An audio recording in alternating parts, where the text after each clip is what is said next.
Benedict e esta é a sua, a nossa TV Azul. Estamos começando então com a nossa primeira videoaula, né? É a minha primeira captação de videoaula, então eu peço desculpas por qualquer erro de enquadramento que vão acontecer, né? Aquelas sumidas, mas é que eu não quis regravar porque eu dei uma aula corrida assim e se eu fosse regravar isso talvez eu perdesse o fio da meada, os pontos mais importantes.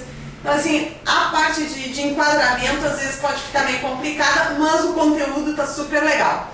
Então agradeço a vocês pela audiência e também pela compreensão dessa primeira videoaula, tá um pouco assim desenquadrada. Mas depois aos pouquinhos a gente vai enquadrando tudo direitinho.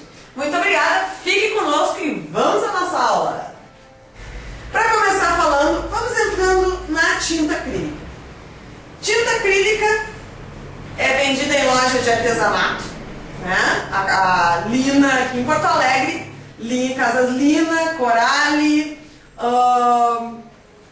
Lemap, lojas de materiais para desenho em geral. Você vai encontrar a potinho de tinta acrílica que pode ser encontrado assim.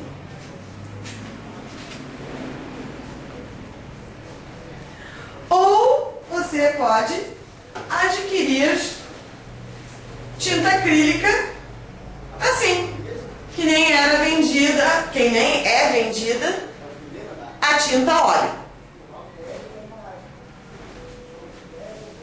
Ela vem em tubinhos. Claro que a tinta que vem em tubinho tem um pigmento mais consistente, ela é diferente dessa tinta que vem no potinho, que é mais aquosa, ela é mais soltinha, ela é uma tinta mais líquida do que a que vem no tubinho. Mas a do tubinho tu põe um pouquinho de água, fica líquida que nem essa aqui, né? Vai depender muito. Para trabalhos com espatulado, para pessoas que gostam de trabalhar com tinta mais macetosa, tipo os trabalhos do Iberê, digamos, que são tinta óleo, não são tinta acrílica, mas para conseguir aquele efeito de massa de tinta, sugiro a tinta em tubinhos. Além das tintas, é importante conhecer os pincéis, né? Existem vários tipos de pincéis, desde o mais fino, médio, super grosso, né? Cada um se prestando a diversos tipos de trabalho. Para começo de conversa, tu vai trabalhar com um pincel grosso. Por quê? Porque você vai dar a base na sua tela, né? Você pode comprar uma tela pronta, que tem em todas essas lojas que eu falei, ou pode pegar aquela tela velha, aquele quadro velho, e dar uma mão de branco nele. Esse branco tu vai dar com tinta PVA de parede, esta aqui, né? Aliás, essa é uma tinta que serve para muitas coisas. Compra um latão desses aqui, separa em potinhos, trabalha com pigmentos.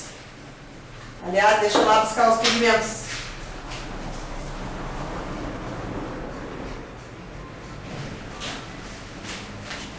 Pigmentos, né? Isso aqui também serve para fazer tinta. Pega um pigmento desse,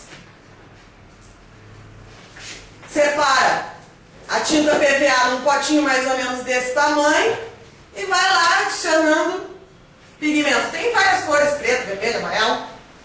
Dá para fazer vários tons, normalmente serão tons pastéis, né? Porque tu tem que precisar de muito pigmentozinho desse aqui, que é uma tintinha grossinha, parece tinta de carinho. Vai precisar de muita tinta dessa para conseguir uma cor mais forte. Então, quando for trabalhar com esse tipo de coisa, vai ser uma cor mais clarinha. Mas voltando à nossa base, né? As bases antigas para trabalhar com óleo, elas necessitavam de uma química, um preparado bem mais elaborado, porque o óleo em si, ele vai alastrando, é óleo, né? Ele mancha, ele passa. A tinta acrílica tem a grande vantagem de que nós estamos falando de uma cola, né? Tinta acrílica, o meio acrílico, é basicamente cola com pigmento. Ele é uma resina, né? Em termos grosseiramente falando, porque também aqui não sou técnica química de tinta. Estou só dando as minhas opiniões em relação à experiência que eu tenho de trabalhos com pintura, que aliás é a minha grande paixão. Então, para tinta a óleo, que não é o nosso caso, teria que haver uma grande elaboração da tela, para que ela ficasse bem, como é que se diz quando guarda-chuva? Impermeável. Né? No caso da tinta acrílica, a própria tinta acrílica já vai impermeabilizar a tua superfície. Tá? Essa superfície, ela pode ser tecido, ela pode ser papel, ela pode ser o catex, né? Hoje em dia, tudo que se revestir como suporte, e suporte é onde a gente trabalha, tudo que houver a possibilidade de ser um suporte, pode ser viável para tinta acrílica. E a gente trabalha, então, antes de começar a tinta acrílica, eu sugiro que se dê uma boa base de branco, que vai tirar todas as imperfeições que possa ter aqui no próprio suporte. Esse aqui está muito mal pintado, não serve de exemplo, só serve de exemplo como suporte branco.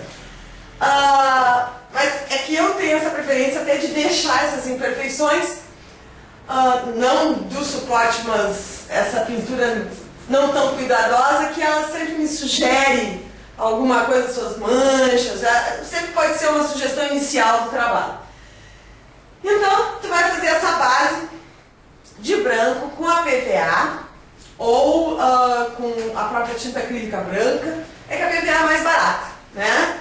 A minha opção de trabalhar com PVA, que é tinta de parede, na verdade, é que ela é barata, né? Tu compra com 20, com 30 reais, tu vai comprar um galão e ela vai se prestar essas...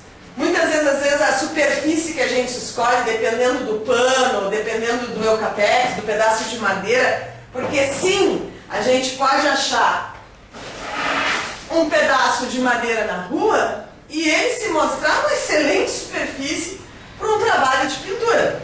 Basta que haja uma cobertura branca para que a tinta se agregue, né, se cole adequadamente na superfície.